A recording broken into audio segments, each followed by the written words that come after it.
মিথুন রাশি, মিথুন লগ্ন, জেমিনাই সাইনের জাতক জাতিকাদের এপ্রিল মাসের আগত একটি সপ্তাহ 6 এপ্রিল টু 12 এপ্রিল অর্থাৎ 12 এপ্রিল পর্যন্ত সময় আপনাদের ক্ষেত্রে ঠিক কেমন অতিবাহিত হবে সে বিষয়ে প্রতিবেদনে আমরা বিস্তারিত আলোচনা করব। গ্রহগত নক্ষত্রগত গোচরের ছক ধরে আপনাদের জীবনের প্রতিটি ক্ষেত্র নিয়ে আলোচনাটি অত্যন্ত গুরুত্বপূর্ণ হবে। তার কারণ প্রথমত কিন্তু আপনাদের রাশিধিপতি বুধ রাহুর সাথে এতদিন কিন্তু জড়ত্ব যোগে ছিল।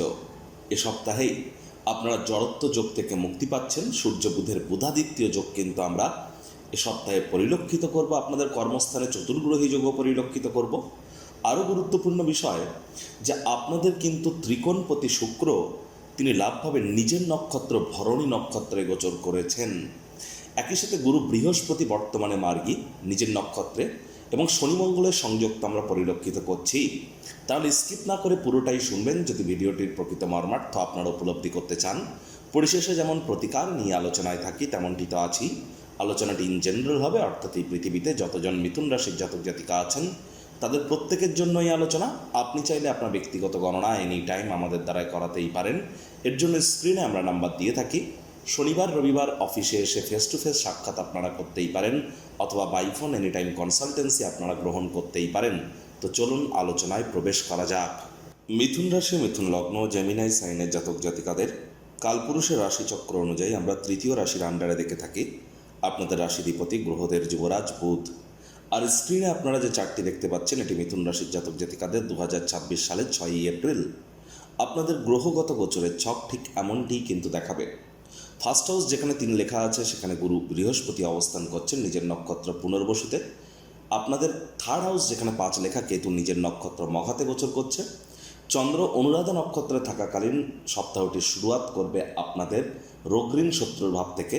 রাহু বুধের জড়ত্ব যোগ থাকছে আপনাদের ভাগ্যস্থানে, তবে রাশিধিপতি বুধ 11 তারিখে রাশি পরিবর্তন করে আপনাদের কর্মস্থানে গোচর করে শনি মঙ্গল সূর্যের সাথে চতুর্গ্রহী যোগ বুধাদিত্য যোগ তৈরি করবে। শুক্র নিজের নক্ষত্র ভরণী নক্ষত্রে গোচর করছে এবং আপনাদের লাভভাবে গোচর করবে।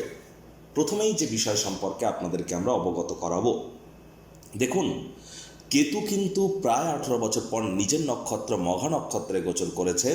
আর মঘা নক্ষত্রের লর্ড কেতু হলেও মঘা নক্ষত্রের সিম্বল কিন্তু একটি সিংহাসন বা থ্রোন, যা সূর্যকেও কিন্তু ইঙ্গিত করে। আর কেতুর এই যে মঘা নক্ষত্রে গোচর এটি কিন্তু মিথুন রাশির জাতক জাতিকাদের মধ্যে যারা বিশেষ করে ছোট ভাই বোনেদের তরফ থেকে বিভিন্ন দুঃখ কষ্টের সম্মুখীন হয়েছেন, সোশ্যাল মিডিয়াতে কেরিয়ার তৈরি করার প্রচেষ্টারত আপনারা ছিলেন কিন্তু সাকসেস পাচ্ছিলেন না, ভাগ্য আপনাদের পূর্ণ সঙ্গ দিয়ে হয়তো উঠছিল না, দাম্পত্য জীবনে বিভিন্ন সমস্যার সম্মুখীন ছিলেন, বিজনেসে অনেক সমস্যা এবং পার্টনারশিপ ক্রিয়াকলাপ থেকে শুরু করে ওভারঅল ক্ষেত্রে কিছু কিছু ব্যাপারে আপনারা কিন্তু একটু মনোকষ্টের মধ্য দিয়ে যাচ্ছিলেন। এবার কিন্তু এই সমস্ত জায়গা থেকে আপনারা রিলিফ প্রাপ্তি করতে চলেছেন। জন্মছকে যদি কেতু মজবুত পজিশনে থাকে তাহলে ভাগ্যের পূর্ণ সমর্থন আপনারা প্রাপ্তি করবেন, সাহস পরাক্রম বাড়বে, ছোট ভাই বোনদের দ্বারা উপকৃত হবেন, ছোটোখাটো যাত্রা ভ্রমণের দ্বারা উপকৃত হবেন। Online income, digital marketing, work from home, social মিডিয়াতে যারা কেরিয়ার করতে চান, ব্লগিং পডকাস্টিংয়ের জগতে যারা আছেন তারাও কিন্তু লাভান্বিত হতে চলেছেন গুরু বৃহস্পতির কৃপায়। এ সময় কিন্তু অবশ্যই আপনাদের প্রেমের জীবনে আপনার নতুন নতুন উপলব্ধি হাসিল করতেই পারেন। তবে যাদের জন্মছকে রাহু দুর্বল অবস্থানে আছে, রাহুর মহাদশা অন্তর্দশা চলছে, তারা সেই সুযোগটি প্রাপ্তি নাও করতে পারেন। আদারওয়াইজ বাকিদের ক্ষেত্রে লাভ ম্যারেজের যোগও কিন্তু আমরা পরিলক্ষিত করছি। আপনাদের যে বিয়ের ঘণ্টাও কিন্তু বাজতে চলেছে। অবিবাহিত যারা আছেন স্বামী স্ত্রী একসাথে কোথাও রোম্যান্টিক ভ্রমণেও কিন্তু আপনারা যেতে পারেন।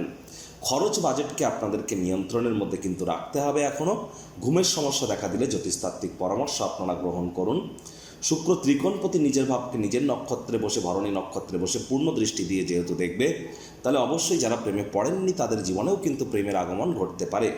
Stock market, share market, crypto market, commodity market, currency মার্কেটে যারা ট্রেডিং করেন সপ্তাহের শেষের দিক থেকে কিন্তু ধীরে ধীরে আপনারা আবার লাভের সম্মুখীন হতে চলেছেন।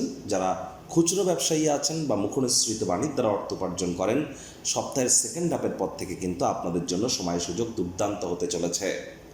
চন্দ্র কিন্তু যদি আমরা দেখি ঠিক সোমবার মঙ্গলবার এই যে দুটি দিন চন্দ্র আপনাদের রোগঋণ শত্রুরভাবেই কিন্তু গোচর করবে আর এখানে নিচস্থ হয়ে থাকবে। তাহলে সোমবার মঙ্গলবার এই যে দুটি দিন আপনাদের ক্ষেত্রে অবশ্যই আপনাদেরকে রোগঋণ শত্রু 3টি ব্যাপারেই কিন্তু অতিরিক্ত সচেতনতা অবলম্বন করে চলতে হবে। বিশেষ করে 6 তারিখ সোমবার আপনাদের কিন্তু ছোটোখাটো রোগশোক দেখা দিতেই পারে। ইমিডিয়েট চিকিৎসকের পরামর্শ নেবেন, নিজে থেকে মেডিসিন কিনে খেতে যাবেন না। মেডিসিনের উপরে নির্ভরশীলতা কিন্তু আপনাদের তাহলে বেড়ে যেতে পারে, শত্রুপক্ষ হাবি হওয়ার চেষ্টা করবে। সোমবার মঙ্গলবার স্বামী স্ত্রী আপনাদের একে অপরের শরীর স্বাস্থ্যের দিকে অনেক নজর কিন্তু রাখতে হবে। মামা মাতামহ মাতৃকুলের সাথে সুসম্পর্ক বজায় রাখার চেষ্টা করুন। কারোর সাথে অহেতুক শত্রুতা বৃদ্ধি করবেন না। কাজের চাপ এবং ব্যয়সাধ্য কিন্তু এটি হতে পারে, মাথায় কিন্তু রাখতে হবে। বেকার যুবক যুবতীদের হার্ডওয়ার্ক কঠোরকায়িক পরিশ্রমের কোনো বিকল্প নেই সোমবার মঙ্গলবার। এবার দেখুন, ঠিক বুধবার বৃহস্পতিবার এই যে দুটি দিন চন্দ্র কিন্তু আপনাদের কেন্দ্রীয় স্থান সপ্তমভাবে গোচর করে যাবে। গুরু চন্দ্রকে দেখবে, চন্দ্র গুরুকে দেখবে, শনির দশম দৃষ্টি চন্দ্রের উপরে থাকবে। তৎসত্ত্বেও বলবো বুধবার বৃহস্পতিবার এই যে দুটি দিন যে সমস্ত দম্পতি দ্বিতীয় সন্ততি গর্ভধারণ বা কনসিভ করার প্ল্যানিং করছেন তাদের জন্য সময় খুবই ভালো। শিক্ষার্থী বিদ্যার্থীদের জন্য সময় সুযোগ বেটার থাকতে চলেছে। এই সময় কিন্তু স্বামী স্ত্রী আপনাদের মধ্যে বন্ডিংও কিন্তু বৃদ্ধির যোগ আমরা পরিলক্ষিত করব। আদালত কোর্টে যদি কোনো কেস পেন্ডিং থেকে থাকে, কোর্ট আদালতের বাইরে মামলার নিষ্পত্তি করবার চেষ্টা করুন। মেজাজকে কিন্তু আপনাদের কন্ট্রোলে রাখতে হবে। মঙ্গলের চতুর্থ দৃষ্টি বরাবরই কিন্তু আপনাদের রাশিতে থাকছে। হুটহাট করে কিন্তু রেগে যেতে পারেন। রাগ কিন্তু স্বল্প পাগলামির একটি রূপান্তর মাত্র। রাগের মাথায় জীবনের ব্যাপারে, কেরিয়ারের ব্যাপারে, ফাইন্যান্সের ব্যাপারে কোনো প্রকার গুরুত্বপূর্ণ সিদ্ধান্ত যেন গ্রহণ করবেন না, মাথায় রাখতে হবে আপনাদেরকে। মায়ের সাথেও সুসম্পর্ক বজায় রাখুন। মায়ের উপরে ডমিনেটিং নেচারের হলেই কিন্তু মারাত্মক ক্ষতি।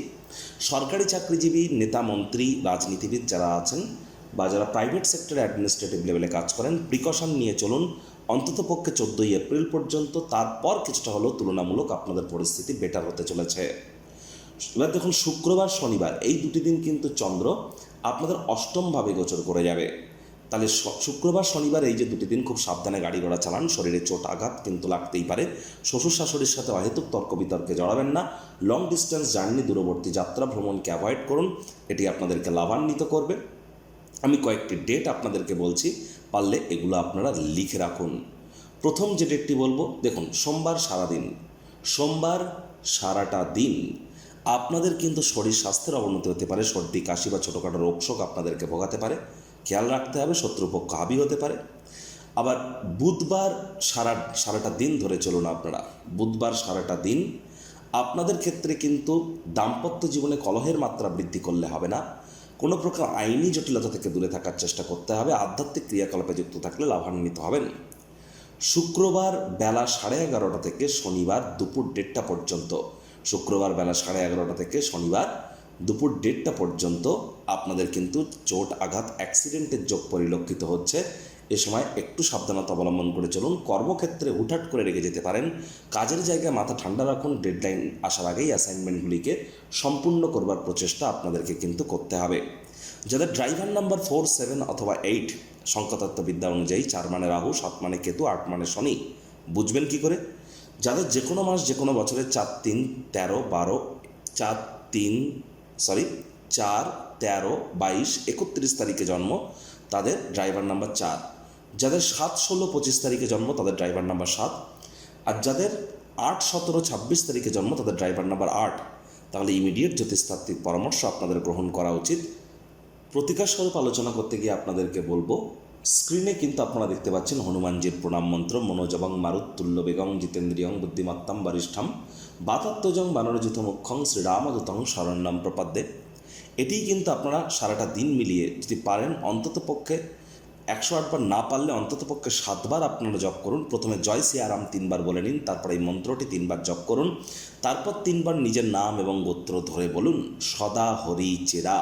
দেখবেন এটি আপনাদেরকে বহুলাংশে উপকৃত করবে। চেষ্টা করবেন রবিবার করে কালো বা নীল রঙের ড্রেস পরা অ্যাভয়েড করা, মঙ্গলবার করে অ্যাভয়েড করুন। আর শনিবার করে সাদা রঙের বস্ত্র পরিধান করবেন না। শনিবার করে সরিষার তেল বেগুন খাবেন না, কিনবেন না। আর যতটা সম্ভব চেষ্টা করা যায় শ্রমিক সম্প্রদায় বয়োজ্যেষ্ঠদের সাথে সুসম্পর্ক বজায় রাখা যায়, এটি আপনাদেরকে বহুলাংশে উপকৃত করবে। সংসারে অশান্তি, প্রেমে বাধা বা বিবাহে অনিশ্চয়তা, ব্যবসাতে ক্ষতি বা চাকরিতে ডামাডোল, অসুস্থতা, দুঃখ, দারিদ্রতা থেকে কিছুতেই রেহাই মিলছে না, পরীক্ষায় ফেল, তাহলে আর দেরি কেন? জীবনের যাবতীয় সমস্যার সমাধান করব আমরা। বাস্তুশাস্ত্র, সংখ্যাতত্ত্ববিদ্যা, লাল কিতাব, বৈদিক জ্যোতিষশাস্ত্র, কৃষ্ণমূর্তি প্রভৃতি পদ্ধতিতে জন্মছক বিচার করা হয়। প্রয়োজন অনুভব করলে স্ক্রিনে ফ্ল্যাশ হওয়া নম্বরে যোগাযোগ করতেই পারেন।